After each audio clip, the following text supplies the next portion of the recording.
Let's get ready to rumble!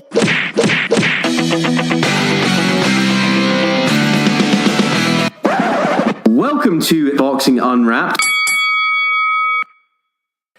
It's Boxing Unwrapped, the podcast from two guys with mouths less offensive than Kubrat Pulev. I'm Ryan. You're stealing our random news, Ryan. You're preempting our random news. Indeed. I'm Andrew. You throw me every time, honestly. And welcome, guys, to our show, What the F is the Boxing News, where we give you everything you need to know about what happened in the boxing world last week and what you need to know this week. So, Andy, do you want to tell the good people what we've got in store for them? Yeah, I will try while my voice is still barely audible before it caves in completely. I'm suffering from a very serious case of man flu, listeners, so I do apologise. Anyway, until I just start sounding like a frog, what the F are the results from last week? We will cover quite a few things to go over. What are the big fights coming up this week? Big fights, Ryan. Big fights. One of your absolute favourites, a favourite friend of the podcast. I can't wait. What the F went wrong last week? We'll try and keep that short, but it's always a struggle. We'll go over some random news. Grinds my gears. I couldn't choose what to pick, I'll be honest, Ryan. We can... It was a target-rich environment, I think they say this week. It really Jesus was. Christ. And we'll round off with a little bit of listener corner as well. Good stuff. Well, let's dive in then to everybody's favourite part of the podcast. What the F are the results from last week? There were a few. There were a few. And there were things that were interesting for various different reasons, I thought. Totally. So why don't we start off with the BT Sport card? Sam Bowen versus Jordan McCorry. This was interesting for a few reasons, I thought. Bowen is quite highly touted. I suppose first of all we should say that he won the fight by 9th round TKO. Referee stepped in and went, "No, son, you've had enough. Yep. You've been pounded a bit too much." I think it's fair to say, it's probably unfairly underestimating to say that McCorry was fairly game. Yeah, I know. He was very game. But like game, as in the bird, he was outgunned a bit. You know, he was never going to win the fight, but he was very game. Yeah, and I think that was the kind of story of some of the entire card is like there was always someone who you thought was going to be a clear winner throughout. And I do wonder whether or not with Sam Bowen, and we can kind of come on to this a little bit later, but whether or not if he went up against any top ranked British featherweights, if he would actually do the business. Well, I mean, I think there's a lot of chat about him, but I mean, I quite, some of the commentary is quite interesting, and they're talking about the various different sort of flaws. I love it when they say, "Oh well, he's quite easy to hit, isn't he?" And it's like, well, yeah, it's not ideal for a boxer. No. You want to be difficult to hit. That's really what you're striving at. You're striving to be elusive, and you can see it. He is quite easy to hit, but he's big. He's big for the weight. Yeah, he's a featherweight Callum Smith, isn't he? He really is. Yeah, he really is. Which is always a help, especially those lower weights. Is what you want. You want to be big. Really a physical advantage. Apparently, I wasn't following it closely enough, but apparently McCorry, I think, was the second substitute that he was supposed to be fighting. Right. So it had been changed on him a lot, and McCorry was a Scottish fighter. I think. I think from his tattoos in his hometown, he might be from the kind of... he was maybe considering duplicating Michael Conlan's walking music. Yeah, I think he gave it a thought. It's fucking unreal, Might as well just had Up the Ra tattooed on his forehead. He was so kind of passionate, I guess we could call it, that the referee at one point said to him, "You need to just calm right down." I love it. It's funny because you're, obviously in the heat of battle, but the referee's like, no, listen, you need to calm down. She's like, you're going. He's like basically saying, you're going crazy. What's wrong with you? I suppose, so fired up, like he's been given this opportunity. He's a replacement. He's on TV. He at least wants to show, even if you lose, that you're game and you're worth throwing up against someone because you make fights interesting. It's better than going in very watchable, and kind of going in knowing that you're going to lose and just trying to not get yourself hurt. At least he went in game. That's a beautiful segue, Ryan. It is a beautiful segue. I can't believe you must have planned that. That was just too smooth. That's not what this podcast's about. I know. So maybe we should talk about the next fight, the snooze fest that was Gorman versus replacement. Everybody's favorite gatekeeper, Mr. Kevin Johnson. Oh man. Do you know, like, I think probably on Saturday night my man flu was at its zenith, and I was like, I'm gonna try and like watch the boxing, stay up and watch the boxing, and I watched this, and I'm like, what is this utter nonsense? And you knew it was gonna be like that, but it was pretty hard to watch. It was pretty painful. It was super painful to watch, and it was more painful to watch than for Johnson to participate. Oh, man, I think the thing that I struggled with is that like Kevin Johnson did just stand there and like get punched a lot.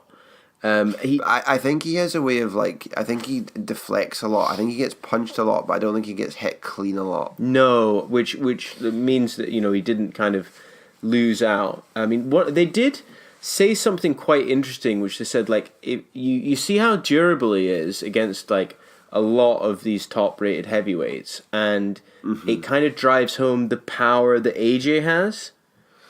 Well, yeah, that was I thought there was the I don't know what her name was, but the woman who was conducting the in-ring interviews or on the canvas interviews, and she said some comment, and I'm like, well, that's not true for a start. She's like, oh, no one's been able to knock him out. I'm like, AJ bowled him out in 2 rounds a few years ago. Like, that's just not true. Yeah, I know, and I think as well, it kind of goes to show that Gorman has a problem where he needs to be able to go through the gears a bit more. And it's, with these kind of classic heavyweights that are all about, have no physique whatsoever, it goes to show how little power they have, because actually they're all fat.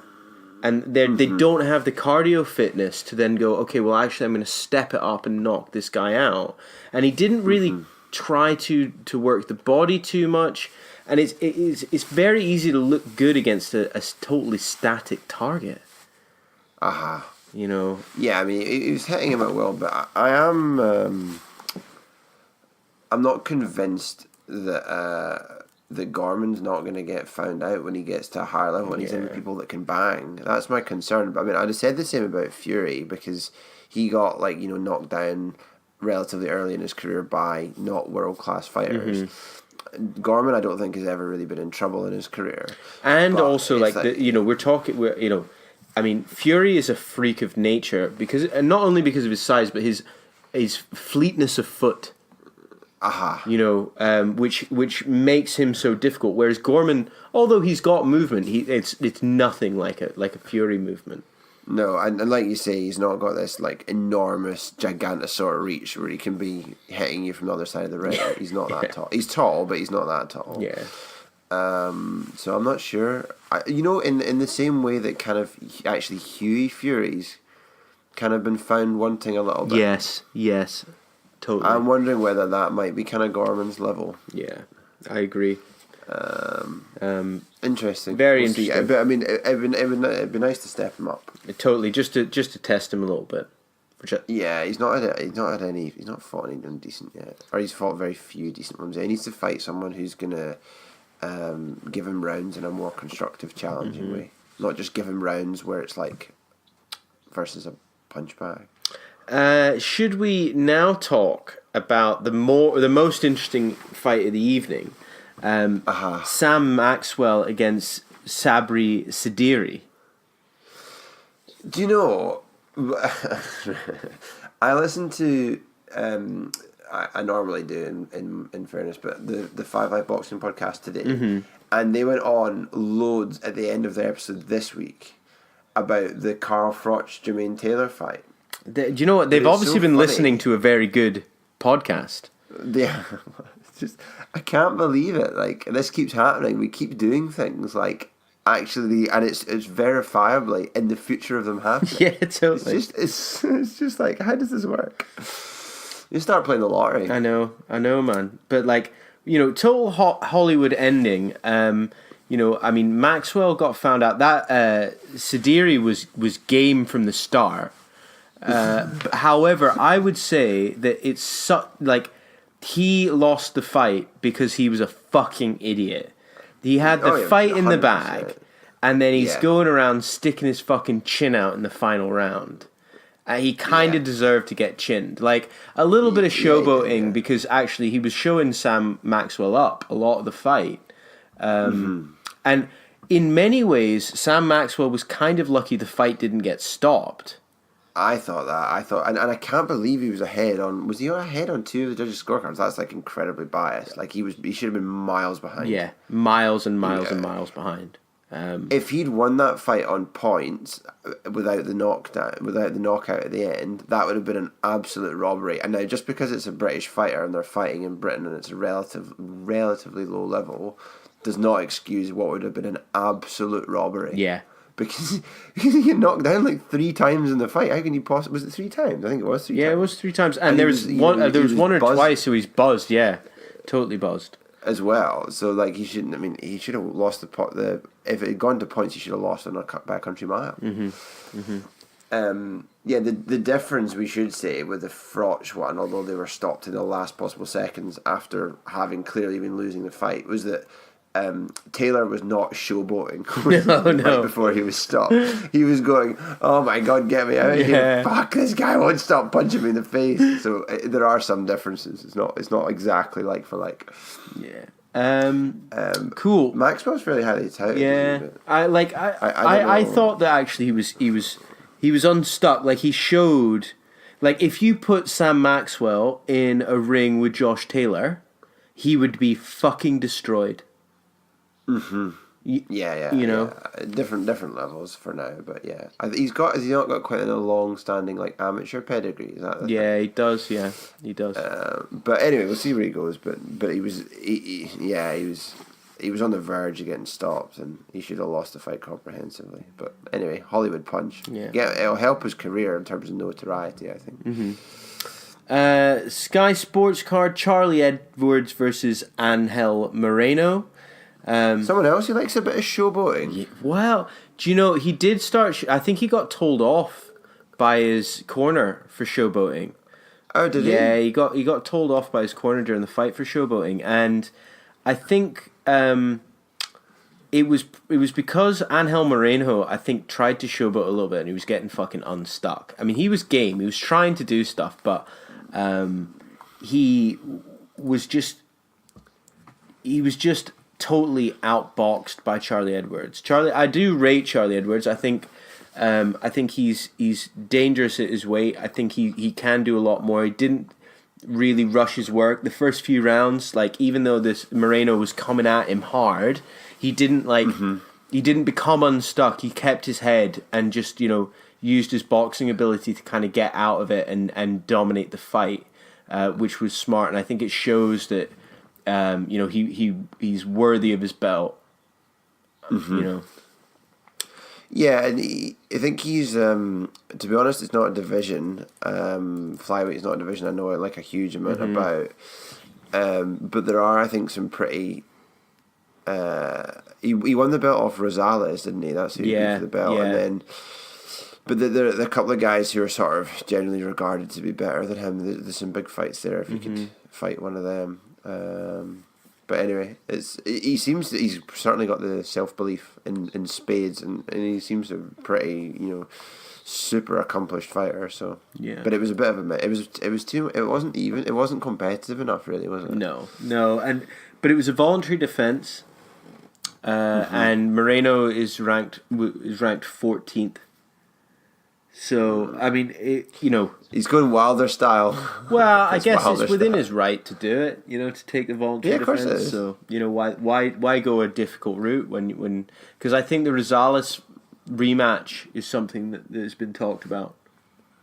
Mm-hmm. So you might as well have an easy fight before he goes in for another war. Yeah, the highest, the generally regarded king of the division is Kosei Tanaka. Do you want to speak about the next, your boy Boatsi? Boatsi versus Conroy. Yeah. Third round TKO. Conroy got absolutely fucking rocked.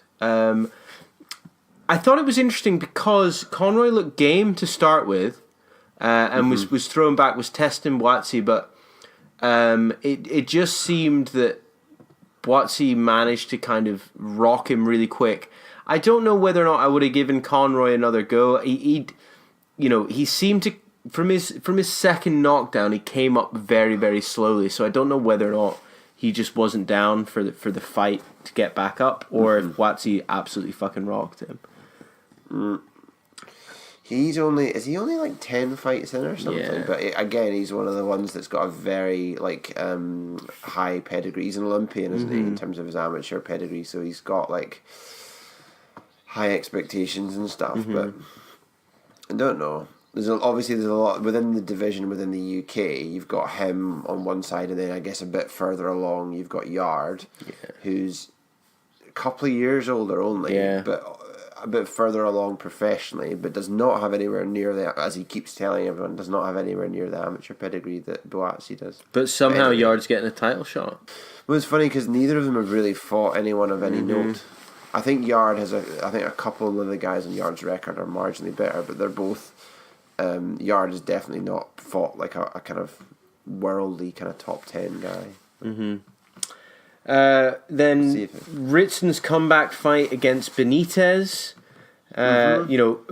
Miles ahead, unanimous decision. Whether or not it was any real test at the new weight, don't know. No, it's a pretty competitive division he's going in. I mean, I suppose lightweight is as well, but super lightweight at world level is competitive. But I wonder how far he'll get. Josh Taylor ends him. Josh Taylor destroys him. Well, yeah, I know, but I don't know. A few fights down the line, is he going to be able to compete? But my point is that I think like the top 10 in that division, it's a strong division. Yeah. It's top 10 is all strong. There's a lot of good fighters in that division, but I mean, I guess this is probably a little bit down the line for him because of his setback. He's probably not looking at like world level quite yet. No. Lawrence Okolie versus Camacho. Your boy. Okolie. Fourth round TKO. When do they start? Like, I don't know. Like, when do they start stepping him up into something? When he starts looking good. He's talking about fighting a heavyweight. He's saying, eventually he'll go to heavyweight. He needs to put on a fucking ton of weight, and he needs to put on a whole bunch of weight, and he then needs to learn how to have some sort of style when he's boxing. He is super inelegant looking, but I mean, I don't know why he's talking about that. I mean, we do remember the fight he had 6 months ago against Matty Askin, which was like the worst fight in the history of everything. Yeah. It was just awful. So it's like, I don't know. We'll see where he goes next. But Camacho was routinely dispatched. But even when he knocks people out, he doesn't look good. He just looks terrible. It's so weird. I know. Yeah. So it is what it is. And the US. There are a couple of fights. Things, yeah. Kubrat Pulev versus Bogdan Dinu. Pulev stopped him in 7. Dinu had a previous fight not that long ago against our stateside, our New Yorker friend, Jarrell Miller. Miller stopped him in 4. I don't know if that's relevant. I don't know if Pulev's relevant. Is he not going to be mandatory for the IBF? IBF. He wasn't he? Yeah. And then he withdrew when he was supposed to fight Joshua injured. So I don't know. But then he fought Hughie Fury to become mandatory for the IBF again, I think. Yeah. So I I'm don't not know. sure. It was an eliminator or something. So Yeah, it could be that he gets to hang on enough for. One more. yeah. Sergey Lipinets beat Lamont Peterson in a 10th round KO. Peterson, who has a pretty stellar career, really. He was a world champion at super lightweight and welterweight at various points across his career. So he's got a pretty stellar. He finishes with a pretty stellar career. But he after the defeat, he fairly quickly announced his retirement. He has obviously had some. I think he served. I'm not sure if it's one or two. I can't remember, but some issues with drugs, shall we say, during his career. Yes. But he's knocked it on the head. He's called it a day. Yeah, which is probably a good idea. Well, yeah, he's obviously in a downward, and a kind of declining level. Cool. Well, then let's move on to what the F are the fights this week. There's a Sky card from Liverpool. Is it really called the M&S, as in Marks and Spencer Arena? I don't know why. I think I don't know why when no Scousers can shop at M&S. That's controversial. I was going to say, I bet the food's good. Oh, yeah. M&S do some really nice own beer. They do some really good beers. Oh, just thought about beer. Oh, My old friend. Your old friend. Hello, darkness, my old friend. Come to talk with you again. I'm going to have a drink on Friday, Ryan. Good, but just take it easy because it's been a while. You don't have the capacity like you used to. No, I know. I'll take it easy, don't worry. Yeah. Gentle. Softly. Softly. Drunky monkey. Drunky monkey. Softly, drunky monkey. Anyway, apart from you offending Liverpudlians and me talking about beer, who's on the card in Liverpool? So, Sam Eggington versus Liam Smith, which is the kind of top draw of the card. Yeah. Is it relevant? I mean, I think basically what Eddie Hearn's done with this card is let's try and pack as many Scousers as we can on this card and try and hype it. I think is the way forward. That's a plan. You know, that's a plan. And it works. Eggington's a brawler, isn't Yeah. he? He's pretty interesting. I think he's quite an exciting fighter. He's had some good wins and some bad losses. He seems to be quite all over the place with his fighting, but he likes to come out swinging. So I think it'll be interesting to see how he gets on. And is there not? Do they not have a bit of animosity? Him and Smith. Yeah, they do. They're not fans of each other. So they've been calling each other out, whether or not it's just for hype or not, or competition within the division. I think that's the kind of main thing.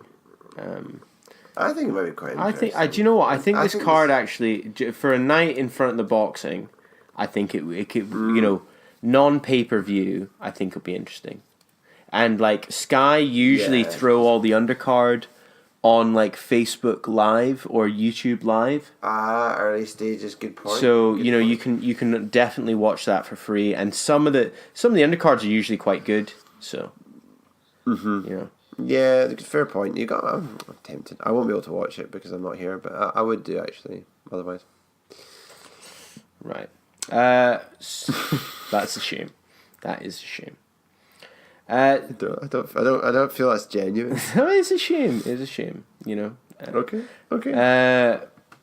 So next on the card, let's talk about Joe Hughes versus Robbie Davies Jr. This is a super lightweight contest. For the British super lightweight title, and another form of the super lightweight title, against Robbie Davies Jr. Both kind of relatively young fighters. Robbie Davies Jr. is 17-1 with 12 knockouts, and Joe Hughes is 17-3 and 1 draw. So, relatively evenly matched. Could go either way. I think it might be an interesting fight, this one. Worth watching. I think Davis Jr. was more of the prospect, wasn't he? Yeah. But then he suffered a defeat, which has since been avenged to Srvotka, I think it was. Yeah. But I don't know. I was just looking at. To be honest, I didn't know it that well, but I was looking up as we were speaking. Joe Hughes' record, and I was seeing who his losses were against to kind of get an idea, because I couldn't remember. I didn't know off the top of my head, but I'm just thinking he lost to Jack Catterall, who we know. Our old favourite Anthony Yiggett. Anthony Yiggett, Mr. Giant Third Eye Head thing. That was your man. And a lesser known boxer named Joe Elfid. That was earlier in his career. Yeah, so I think I don't really think he's got any notable kind of wins. No, not certainly at the level of which we have knowledge, Ryan. No. So I think Davis Jr. is the one who is supposed to be the sort of like hot prospect, but then obviously he had the defeat. But then again, he since avenged it. So I think the smart money would be on Davis Jr. to win. Now another big fight on the card with lots of animosity behind it is Anthony Fowler versus Scott Fitzgerald at super welterweight. They've been doing a bit of bants back and forth, have they? These guys, I think, actually properly don't like each other that much. I think Fitzgerald came off the rails for a little bit and has now come back on to kind of taking his boxing career seriously. Both of them have their eyes on Ted Cheeseman's British title. Eyes on the cheese. Eyes on the cheese. So, my prediction for this one, because I have followed a bit of Anthony Fowler, I think he takes it. You're soft for him, aren't you? Yeah, you know what? I think that he is easy on the eye, maybe a bit aggressive out the blocks, but very good at working the body. So my money is on Anthony Fowler. Okay. You heard it here. You heard it here first, folks. I wouldn't disagree with you. So he's also one of Caldwell's fighters. So, I know. You can never discredit them. And the fight that everybody has been waiting for. Mr. David Price versus Cash Ali. Oh, boy. Yes. Oh, boy.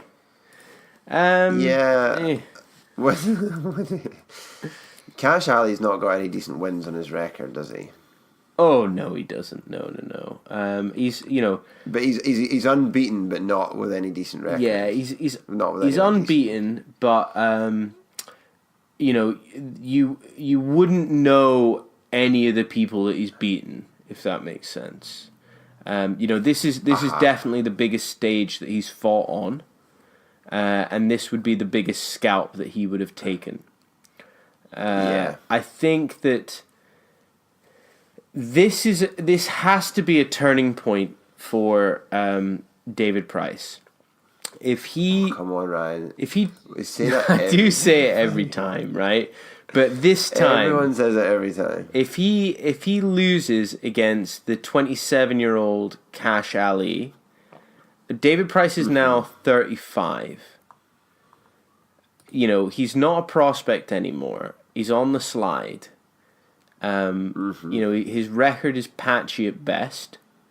If he doesn't convincingly beat Cash Ali, I think it really, there has to be calls from even his management to say, look, dude, it's time you go. Or maybe he tries to pull together one big super fight or something.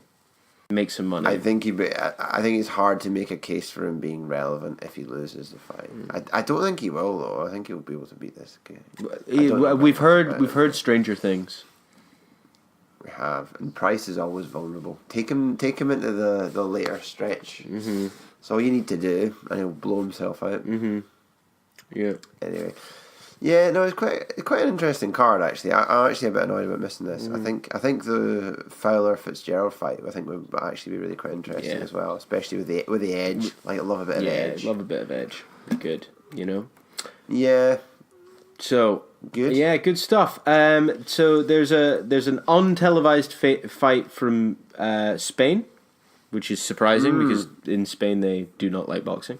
But I think because we'd spoke about boxing in Spain, or you talked about it when we did the kind of review of nations, it's worth mentioning. Not really for any other reason other than that, really. Yeah. David Avanesian versus Kerman Larraga. So, be interesting to see what the outcome of that, and also the attendance. Actually, if there's any attendance, if there's any attendance, if it's like in the football when they're like banned for racist chanting and there's no one allowed to attend, if it's like a closed doors boxing match. Yeah, totally. Oh man, Box Nation. There's a fight from Philly. Well, there's a whole card, but I mean, maybe it's just highlighting the limitations of my boxing knowledge. But like, I was like, who are all these people fighting below the title fight? I don't recognize any of these names. And I thought, to be honest, like if I don't recognize them, I don't think a lot of our listeners would, to be fair. But anyway, Alexander Gvozdyk defending his light heavyweight title. He's of course legitimately considered the lineal heavyweight champion because he beat Adonis Stevenson. Oh shit! Yeah. Yeah, so he's lineal, as well as having a belt. But we're not going to talk about belts. Nope. Because we're not allowed. No, we're not allowed. Please refer to our previous episode. He's fighting Dudu Ngumbu, who at 37 years old, with a fairly fucking patchy record, gets his first world title shot. Fucking hell. You can imagine how it's going to go. Yeah. I looked and, Gvozdyk's going to beat him and beat him well. And beat him comprehensively. Yeah. Anyway, there you go. And DAZN fight from Cali, my boy Ryan Garcia versus Jose Lopez. Your boy and your namesake Garcia still going through the kind of journeyman fighters, but he's very young, isn't he? Yeah, he's young and like, I think young and pretty, just like you. He is indeed. But I think there's going to be good things for him, but he's got to do that like go through the ranks thing, get some experience. I think there's nothing wrong with him at this stage still fighting journeyman. He's young, but this is the problem with being like highly touted and very telegenic is that you're going to get a lot of attention while you're doing it. And some people are going to tell you to rush, etc. Yeah, exactly. But I think he had a struggle with his last fight or his last fight bar one. He had a bit of a struggle to get through it, so I think they'll probably slow down his progression. But Lopez is not very great shakes. Cool. Well, then let's move on to everyone's favourite section. What the F went wrong last week? I'm starting to think you might be doing it on purpose. What? Making a deliberate error in the episode title. Oh, fuck yeah, I totally did, actually. Do you know, I cannot believe I made such a glaring error, actually. I think I was just tired and overworked. Bless. Yeah. So I fucked it. I did fuck it, but I fixed it, kind of. Oh, did you? Yeah, I fixed it. I updated it. It should be updated now. But would you like to just, for anyone that's not picked up on it, explain exactly what I wrote who the is F Carl Froch instead of who the F is Carl Froch. Yeah. Maybe that's his name. Maybe he's got like another name. He's who that is F Carl Froch. Yeah, totally. I don't know why it happened. My name is F Carl Froch. Oh, so funny.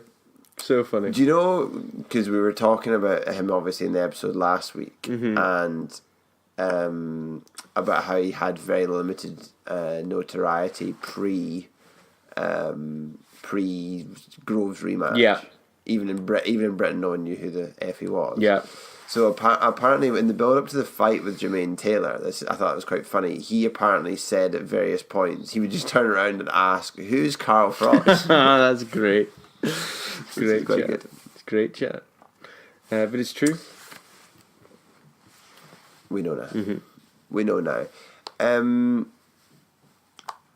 What else have we got? I don't know why. I think I kept like wandering away from my microphone at various points last week. So I don't know why I did that. But my sound level sounded a bit funny, I thought, at various points. That's weird. Yeah. So, well. I mean, it's nothing like episode 1.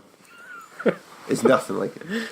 I know the level of like professionalism, but you start picking the smallest little holes now. I know. Because it's so close to perfection. Totally. You know, said no one ever. So regarding our podcast, they updated the Carl Froch Wikipedia page. That's such a shame. Maybe it was a listener or like someone who listened to our podcast. Right? How do you ban people from listening to your podcast? Don't know. If you change that, whoever changed that back, you're not welcome. There's no room for serious conversation on this podcast. There's no room for sense of humor bypasses, please. No, absolutely not. You're not welcome. Absolutely not. That's our one listener gone. Totally. Bye, one listener. It was nice to listen. We can really cut this now. Yeah. Now he's gone. By the way, just to say, right, while we're on the subject of fucking Carl Froch, right? Oh Jesus Christ! He's been at it again, right? No. Yeah. So he trolled Lucien Butte after his retirement. He tweeted, "Good luck, Butte Lucien, in his retirement. A true gent and a great fighter. It was a pleasure to Cobra him in 2012." Oh, what the fucking chocolate! It's like it's becoming his calling wrong card. with it? I think he's doing it now to try and stay relevant. Do you think it's ironic? No. Do you think he's good? Do you know what would really be funny? I think, to be honest, he doesn't understand irony. I think he only understands how good Carl Froch was. Even that's a bit skewed. Yeah, totally. It's ridiculous. Right, we've got to get Andrew Ward to comment again. Yeah. We've got to get Andrew Ward back involved. I know. And just I be know. like, Put can him in you his please place. talk to him? It's ridiculous. Do you know? I listened back because obviously we both listened back for. Well, I don't know if you do. You obviously listen back to do the editing, and I listened back to do to pick up the points and to look out what went wrong for this lovely segment. And I was listening to it back, and I'm like, Ryan really doesn't like Carl Froch. I was like, you really got it in for him. I just find him And it's shit like that. It's just he's the gift that keeps on giving. Yeah, totally. You know, prove me wrong that Carl Froch isn't a dick. The evidence is You're clear. gonna have to yeah, he's struggling. It's a tough sell. I was just wondering in terms of what else went wrong. We kind of castigated and had to withdraw the castigation about the Scottish rugby team. So I wondered if instead of withdrawing it again, we can just transfer it onto the Scottish football team. Fucking shite. That seems appropriate. Yeah, absolute shite. Right. That seems appropriate. In fairness, they did win. Oh, against San Marino, fucking fantastic. After getting pumped by that hard hitting football team of Kazakhstan. Was Golovkin playing for I them? don't know. It's fucking ridiculous, man. Yes. We mentioned loads of belts. We did. Last We week. shouldn't have done that. It was very naughty of us. We weren't supposed to mention any, and we mentioned like a fuck ton of them. I know. It's a shame. Never mind. And the other thing to mention was I mentioned Lewis Neary. Yes. Neary. Yeah. And I was like, oh, guys, he's never lost it in the ring, and he's really good. Well, he is really good. So I looked him up on how the Transnational Boxing Rankings Board have him, and they've got him. They think after Nui, he's the best. Fucking hell. Yeah. Right. That's pretty Serious? It's not bad, huh? It's fucking serious, man. So I maybe under called when I was discussing him just how good he is. In their opinion. Which is Pretty probably better than our opinion. Cool. Right, and I think yeah. Do you have any more? What's anything else? No. Let's move on to random news. Random news. Billy Joe Saunders is fighting. Which is good. It was very good. Yeah, he's fighting us. I don't understand what's happening here. I don't understand Billy Joe Saunders. No one does. Full stop. He's an enigma. So he's fighting a Sufi for the interim belt, and it's now been moved to the Lamex Stadium in my previous place of residence, mine and Lewis Hamilton's, Stevenage. Whoa. So he's fighting in the Stevenage football stadium. Why? I don't understand. That's strange. Well, I don't know if it's just if they've moved the stadium or if it's been renamed, but I used to live like on the actual street where the stadium was. That's hilarious. It's really funny. Me and Lewis used to go all the time. Oh yeah, together as pals. Did he bring Nicola Schwerzeringer? He did not. He was a bit concerned that she might, Run off with you? Yeah. He was a wee bit concerned about that. I stayed in a house share, and one of the guys that I stayed in the flat with worked in Nando's, and he said Lewis Hamilton used to come into Nando's, so that's kind of the same thing as Pretty being much. friends You're with basically mates. him. Yeah. Anyway, I feel like I'm going to slightly off topic, but yeah, he's fighting him then in the 18th of May. He's fighting a Sufi. I don't know what he's doing. I don't know why he's fighting at Super Middle. I don't know why he's fighting a Sufi. And I don't really know why he's fighting in a very small football stadium. But I mean, that's kind of our idea, in fairness. Totally. See if it works. Kovalev Yard, the Bob Aramis said, like, apparently Yard's trainer was like running his mouth saying, oh, Kovalev is going to have to come to Britain for the fight. And Bob Arum, who's co-promoting, was like, the fight will be where the money is, dumbass, shut your face. Basically, which I thought was quite funny. Yeah. The result of our poll about who the F are the Transnational Boxing Rankings Board. Mm-hmm. No one knows who they are, apart from a very select few. I think it was about 80% of people didn't know who they were, from a poll of boxing fans, which I think is quite indicative. Good stuff. So, yeah, I mean, I think we made our point then. Tyson Fury's latest opponent has been announced. Yes, he has indeed. Tom Schwartz. You said you weren't available, so they got the next best opponent. Totally. Yeah. I mean, I really don't. I can understand why it is, right? Because they want Fury to have a good, solid win in his first fight in America on his new network. But it's bullshit. Yeah, it's not the fight that you want. Like, I think only the casualist of casualist fans will be persuaded by Schwartz's by Schwartz's record with an O in it. Mm-hmm. Do you know what I mean? You have to be an incredibly casual fan to not know that this is not high level boxing. There's probably like, I don't know, 30 or 40 better heavyweights than him, at least. Yeah, and like there's funny chat about, because this guy's ranked by the WBO number 2. So there's chats about Fury trying to campaign to fight AJ in the WBO as a mandatory. But there's a spanner in this works, because actually the automatic mandatory challenger for the WBO is Usyk. Because he's got it as soon as he goes up to heavyweight, that's other random news actually we could mention, is it? That he's fighting Taka. Yeah. Which I think is a good first fight for him at heavyweight. You know, solid. It'll be entertaining because Takum's always good value. Mm-hmm. Did we not say Usyk's first fight will be against a well-known, like ranked sort of 10 to 20 best heavyweight who's not in order? I think we did, yes. I think we did several months ago. And so it shall pass. Exactly, I know. Fucking hell.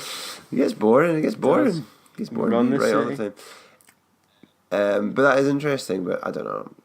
Fury's, I think, I don't know. I wonder how much autonomy he now has about stuff like this. He did the thing immediately on the BT Sport card where he was ringside. You know, he turned up to that fight night, where he starts in the same way that he did with Pianetta. He starts like bumming up Schwartz's record. He's like, oh, he's 6'6" and 18 stone. He's young and hungry and unbeaten. I'm like, yeah, but he can't box. Yeah, I know. Yeah, he's fundamentally not very good at the sport that you're playing. So, anyway. Yeah. I have something to flag up as well. You know how we've always mentioned there's limited exposure for female boxing? Yes. I have come across a group which is womenofboxing.com, Did they? Okay. which lists comprehensively all the female boxing. And they do live streams way. of female boxing for free. No. Yeah. way. So they've got Facebook, very they've good. got Instagram, they're on Twitter, Snapchat. So you can go on there and take a look at like The name again, right? it's womenofboxing.com. Awesome. So there we go. I'll give it a look. Very good. Nice. I like it. That's really good. Cool. Random news that might be potentially a bit upsetting for us personally, professionally, journalistically. There's not been very much chat about Taylor Baranchik, about the fight card from Glasgow that's scheduled for May. I know the tickets aren't on sale yet. There's a lot of chat about this not going ahead. Really? So for a start, it's very unusual that the tickets haven't gone on sale when the fight was announced 2 months ago. And there's been a lot of back and forth chat about Baranchik pulling out. Yeah, but surely they must have a replacement for Baranchik. Yeah, but then the belt's not on the line. So yes, they would do, and Taylor would still be able to progress, but it wouldn't be the world title fight. That is disappointing. It is disappointing. So I don't know what's happening, but I think something is there's a lot of murmurings on like online forums and stuff like that, and then some of the online press as well. And obviously the fact that it's not been announced in terms of tickets going on sale is, I think, indicative that there are at least some problems. This is Which is a the shame. problem with holding these tournament style fights. Well, yeah, I don't know. I'm not sure what the ins and outs. I read some stuff that said Baranchik wasn't happy with various different things about it, about going to Glasgow, being the away fighter, and I think related to the purse. But I don't know how much of this is true. Right, okay. But there's a lot of chat about it. Yeah. Should we talk about Pulev? Yeah, let's fucking do it, man. I don't know. Well, I'm saying that, and then I'm like, are we gonna like? Is this gonna help us any to talk about? So, Anyone that doesn't know, go on, Ryan. So, yeah, Kubrat Pulev, after his victory, was being interviewed by a journalist in Las Vegas. And, you know, the interview was about a minute long. And then at the end of the interview, he basically sticks his tongue down her throat and walks off. Yeah, it gives her a fairly passionate, like, not like... It's pretty forward. Like, kiss on the lips, we could say.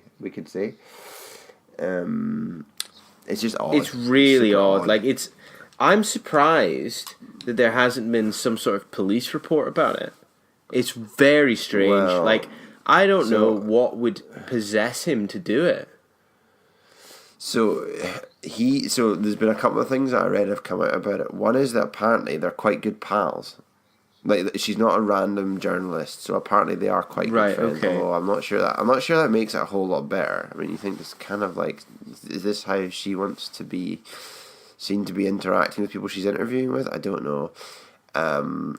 But I think the management company or the organization she works for sort of said that they took a fairly dim view of it. Certainly, they were saying that it was totally inappropriate, etc. And he was saying he's just kind of caught up in the elation of victory, and it was that they're good pals. So it wasn't like a threatening thing or anything. It wasn't something for her to be worried about because they were existing to each other and like being friends. I don't know. It's just a super odd thing to do. Yeah. Like, It is very odd. It's very odd thing. And it's got a lot of chat going on social media, kind of broadly condemning him and saying it was just incredibly like stupid, sexist thing to do, which I think is pretty bang on. So, right, cool. So, Andy, do you want to tell me what grinds your gears this week? You know what really grinds my gears? Is that I think I might choose Tyson Fury again because I don't either he's not in control about who he chooses or he has voluntarily given up like all of the moral high ground, all of the I'll fight anyone by reneging on a deal to fight Wilder by signing up for the TV deal with ESPN and then fighting this nugget, and apparently his next fight will be a nugget as well, or it certainly won't be one of the other two. So it's kind of like he's talked about wanting to build legacy, etc., and at least in the short term, it's I'll take a massive deal and I'll get all the notoriety. But I thought he was giving all his money away to charity anyway. So what fucking difference does it make? Yeah, I know. It's weird. It's very weird. It's just, I don't know. It's just kind of like... What's the point? It's just, yeah, I feel a bit disappointed with the whole thing. And I feel like the heavyweight division is going to blunder along for quite some time now. And again, it's because we've talked about that it's because of how shallow it is. This is the problem, that you need the top three to fight each other because there's no one else. There are very few other viable candidates. There's no one interested in coming through that could be like a challenger to the throne. So I think it's about like prestige and having feeling like you've got the power that you then just do stuff like this where he's then going like, I want this big mega deal, I want to show how much money I'm worth and I want to be dictating terms. And I think that's the thing that people can't get over. But he presented himself as being different to that, but clearly he's not because of the deal he signed and the consequences of doing so. So that kind of winds me up. I think it's kind of ruined the heavyweight division for the next foreseeable future anyway. Yeah. So Tyson Fury, once again, grinds my gears. Well, yeah. I think it's also just the whole structure of heavyweight boxing at the moment is a bit over the top. It's just, it's not inspiring, to say the least. No, it's disappointing. So that's mine for this week. So, Ryan, tell me this week, what grinds your gears? You know what really grinds my gears? Right, Andy. I'm going to tell you what grinds my gears this week. And it's actually about amateur boxing. So it looks like there's a very high chance we will not see any Olympic boxing at Tokyo 2020. Because they've gone back and forth on this. Yeah, they've gone back and forth, and it has to do with corruption within the International Amateur Boxing Association, and the chair of this is a guy named Gafir Rakhimov, who is basically one of Uzbekistan's leading criminals. He's tied into all sorts of dodgy dealings. He's alleged by the U.S. Treasury Department to be a member of something called the Brothers Circle, which is an organized crime group based in the former Soviet Union. And he's involved in international heroin smuggling. So there's also a lot of kind of talk about the dubious decisions that were handed out at the Rio Olympics. One of the high-profile cases was Michael Conlon, and a lot of this was all down to the kind of corruption with the judges, people being paid off. They're still waiting on a big report about it, and the sport was supposed to clean itself up, during this last Olympiad, and instead it's gone and hired a fucking criminal as its president. And, amateur boxing is incredibly important, not just for the professional sport, but also, it's a good sport. It's where people learn to box. It's an important part of the sport at this kind of grassroots level. And the Olympic funding is very important for a lot of soon-to-be professional boxers to realize their dreams. I mean, think about Joshua Lomachenko. These names were all Olympic boxers, and we're on the brink of losing this sport from I think it's been in every Olympics since the very beginning. It's the oldest Olympic sport. If amateur boxing is rocked by corruption, what does it say to people about the professional sport as well? I just think boxing as a sport needs to sort its fucking shit out. It's such a bad, toxic brand. It is. It's what people associate with it so much, isn't it? Totally, 100%.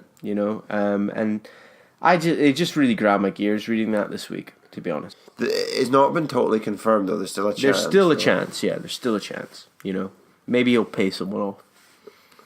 But the IOC are looking for sort of definitive and sort of transparent change to take place before they can be confirmed. Absolutely, yeah. Is that right? So... Not involving, what did you call them? The ex-Soviets' most, crooked Yeah, man. totally. Uzbekistan's biggest criminal. Uzbekistan's number one gangster. So that's what grinds my gears this week. So anyway, guys, with that in mind, it's probably time we wrap it up for this week. But thanks everybody for getting involved in the Facebook page and sharing our stuff and getting involved. We really appreciate it. Just make sure to share it with your friends and keep doing what you're doing. So it's goodbye from me, Ryan. And goodbye from me, Andrew.